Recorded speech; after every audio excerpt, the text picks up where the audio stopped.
Hi YouTube, welcome to another edition of Horror Hands, and for this video I'm going to go through 10 underrated horror movies from the 1980s. So this can be movies that aren't talked about very much, or movies that I think don't quite get the recognition that they deserve. So, should be a fun list. Let's get straight into it. So first up on the list we have the heavy metal horror movie Black Roses from 1988, which is one that just doesn't get talked about very much, which is a shame because this is awesome and very 80s as well. This is about a heavy metal rock band who come to this small suburban town to do a heavy metal show. And all like the parents and the parent groups are all concerned that they've sort of got these satanic lyrics and things like that, and they're all up in arms that the band's going to corrupt the youth. But the twist is that one of the members of the band has made like a pact with the devil, and in fact their music does have this demonic curse which turns the kids who go to watch the concert into these demonic killers that kill off all the parents and the teachers that were so concerned about the band in the first place. So I've always almost seen this as a movie that was made for those concerned parent groups to say, well, yeah, you guys were right. But it's a massively entertaining film, and there's some awesome scenes of these this heavy metal rock band as demons playing the music on stage in their demonic form. It's so cool.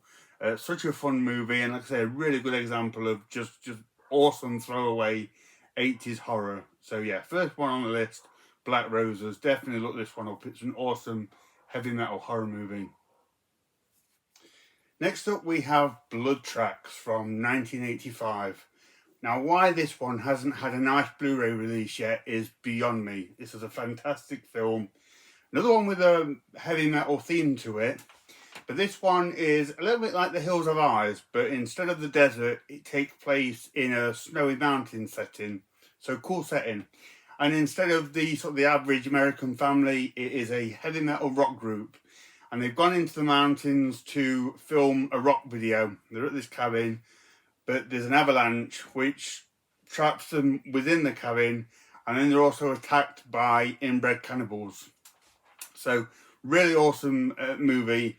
The inbred cannibals in it are pretty cool. It also takes place in like this abandoned sort of industrial factory, which is awesome.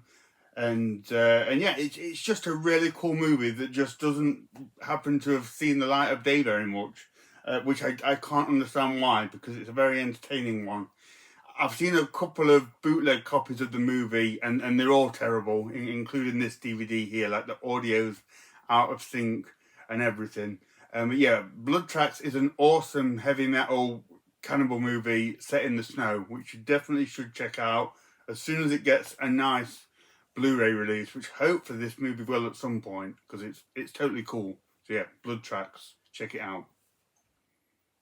Next up we have Deadly Friend from 1986, which is kind of an underrated one from Wes Craven.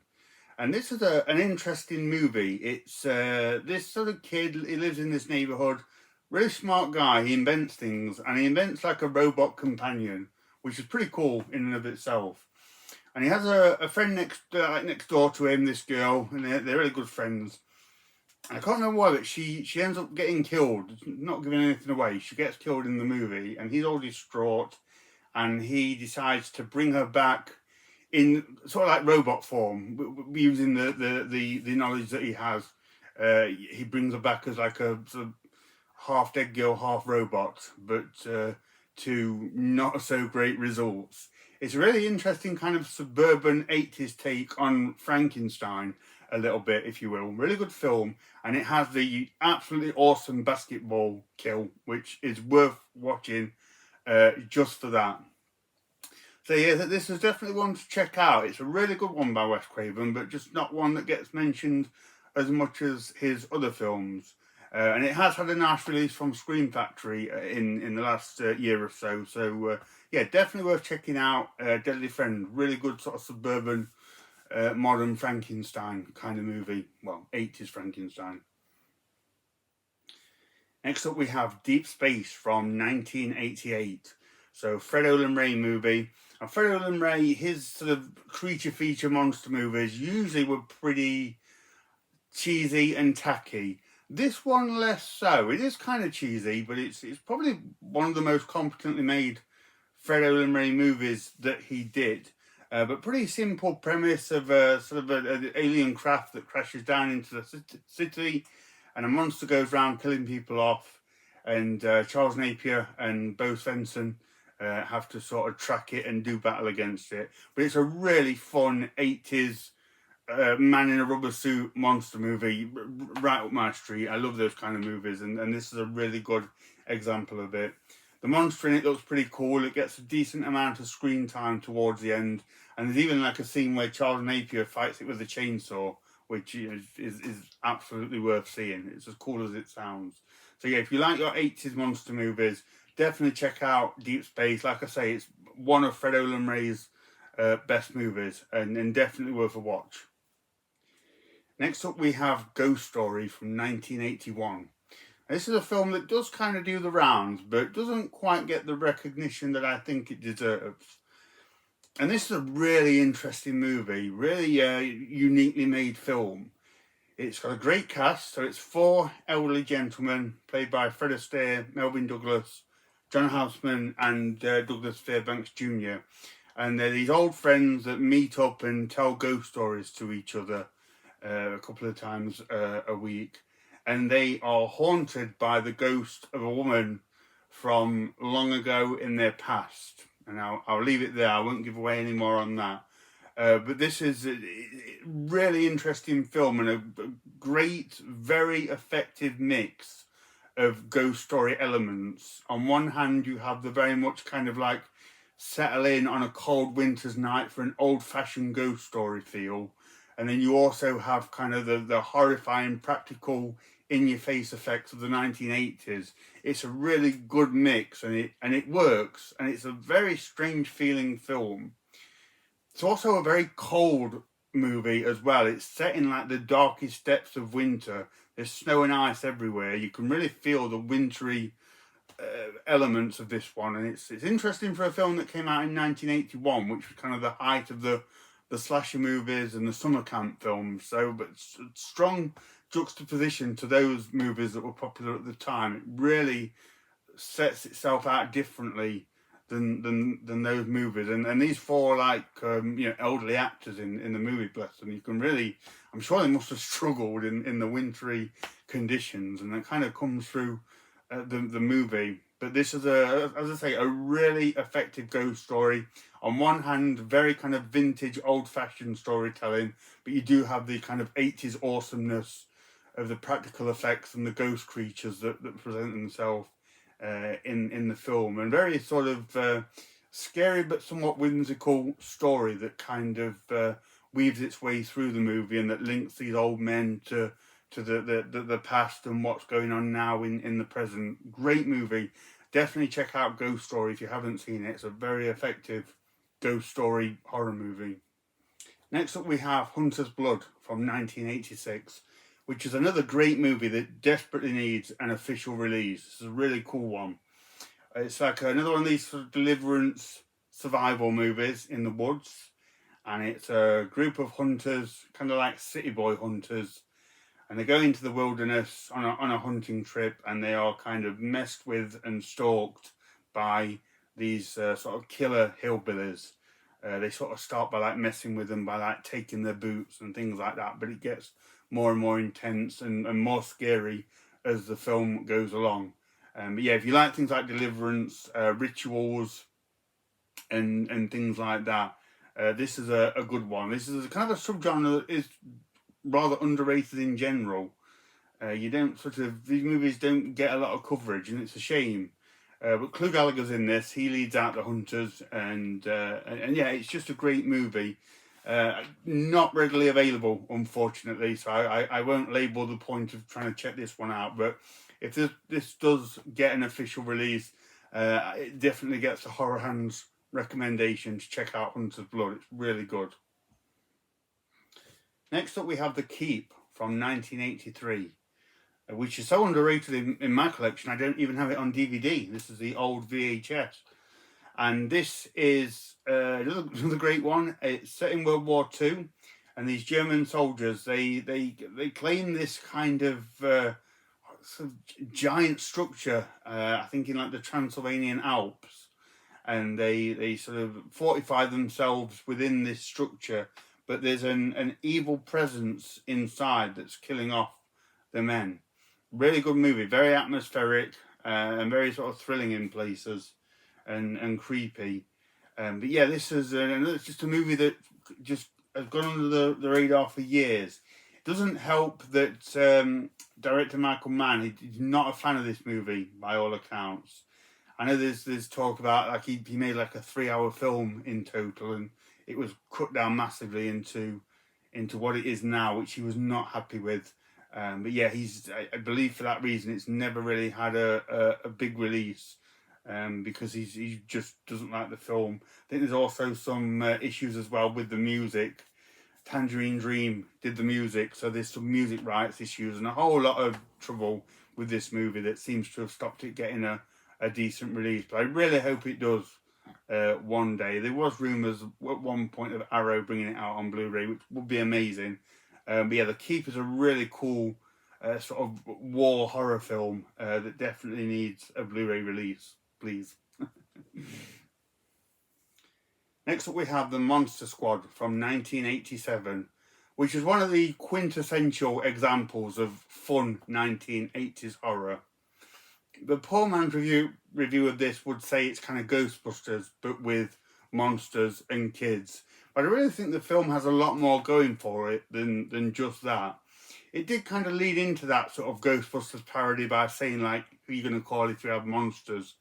And that kind of thing, which I don't think did it a whole lot of favours, because there's a lot more to this film, and it's really cool, and I love it. And it's this bunch of 80s kids, and there's these old-fashioned monsters come back, so like Dracula, Frankenstein, Wolfman, the Mummy, and Gilman, and they're after this amulet or something, which is going to give them total power. And the kids, the Monster Squad, have to do battle against them. And it's very 80s and very, very enjoyable. And yeah, this seems to have a bit more of a following in sort of like the US. Those guys over there do recognise this as a great film. But in the UK, this is pretty much unheard of, and it still has not had a release over here. And it's just crazy. You know, a lot of these boutique companies, they keep re-releasing the same films on Blu-ray, 4K Steelbook, limited edition. But like the Monster Squad doesn't have a release, which is strange to me. But anyway, that's a different discussion. But yeah, hopefully this will get a release here in the UK and we'll find an audience, because like I say, it's a very fun 80s film and definitely deserves more fandom, particularly in this country anyway, than what it gets. So yeah, definitely check out The Monster Squad if you can. Next up we have Pumpkinhead, which I thought was 1988. The DVD says 1989, so who am I to argue? But this is a popular film, but one that I think doesn't quite get as much recognition as it deserves. Whether you just want to watch it as a simple 80s B-movie monster movie is fine. It has an awesome looking creature, gets a ton of screen time, and does some great stuff on screen. But with Pumpkinhead, I really like the other aspects of this film, particularly like the dark fairy tale element and the exploration of grief and the vengeance that comes from that grief. So you have Lance Henriksen, whose young son is killed by a bunch of teenagers on bikes, and he summons this vengeance demon to kill them off one by one. And then I thought the another added thing which was really interesting was the fact that the more Pumpkinhead kills, the more it takes from Lance Henriksen, both kind of physically and spiritually. It does get quite deep in this movie, and there's a lot more going on than just a simple monster in the woods killing people. But yeah, I believe this was the only film that Stan Winston did direct, which is a shame because he did a great job with this movie. It's one of my favourite films. And as I say, it is a popular one, but I don't think it quite gets as much credit for sort of that exploration of some pretty dark human emotions and the way it kind of tapestries that with horror and creature features. It's really clever and a really good film. So yeah, I'm sure most people have seen this one, but I definitely want to give Pumpkinhead a mention for those reasons on this underrated 80s horror list. And last on this list is Warning Sign from 1985, which is a movie that I never hear anybody talk about. And again, it's a great movie. But this one is about this like nuclear power plant, and something goes wrong. Can't remember if it's like a chemical leakage or something. It goes wrong, and they have to lock it down. And there's a group of staff that are still inside the complex, and then on the outside there's the heads of the company and the authorities that are trying to sort it out and minimise the risk. And the first half of the movie, stick with it, because the first half of the movie is quite procedural, and it's looking at what this company would do to sort things out and that kind of thing. And it's like, yeah. But the second half of the film gets quite dark, and whatever it is that's leaked out or broken out starts to turn the employees into like rage zombies, and it gets pretty intense. But it's a really well put together film. Great cast. You've got Kathleen Quinlan, Yaphet Kotto, Jeffrey DeMunn, and most notably G.W. Bailey, who for me is the love to hate Captain Harris from the Police Academy movies, which were huge movies of my childhood. So to see him go from those comedic movies to this very serious affair was a very interesting viewing experience, and he does a great job. But yeah, this movie has seemingly always gone under the radar. And despite it having a Scream Factory Blu-ray, I just never hear anyone talk about it, which is a shame because it is definitely worth the watch. So yeah, check out Warning Sign if you can get hold of this one. So there you go, guys. That was 10 underrated horror movies from the 1980s. Let me know what you think of those movies. Do you like those movies? Do you agree that they're underrated? If not, let me know which movies you think are underrated from that awesome decade. So thank you very much for watching, and stay tuned for more videos.